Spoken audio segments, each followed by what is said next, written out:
So now we're into Bay 20, which is our high voltage coil shop. So the only clean manufacturing part of the facility that we've got.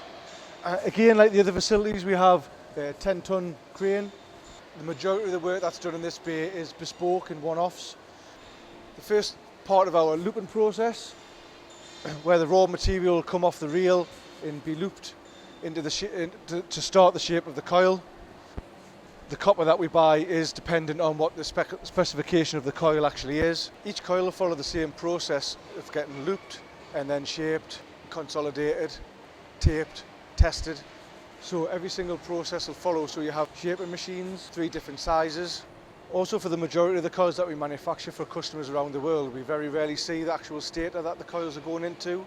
So what we do from a quality process point of view is we'll manufacture what we call a mock-up, where the coils will be tried and tested in the mock-up just to make sure for size and for fit, to ensure that when the coils go to the customer, whether that be elsewhere in the UK or the other side of the world, then we know that they're going to fit.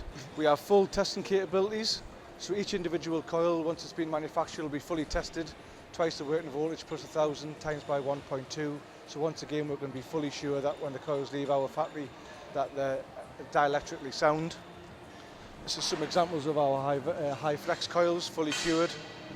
And then we have a range of different presses, different sizes, again all for the high flex coils, so that the VPI resin can be integrated into the coil without the need for VPI process at the end user.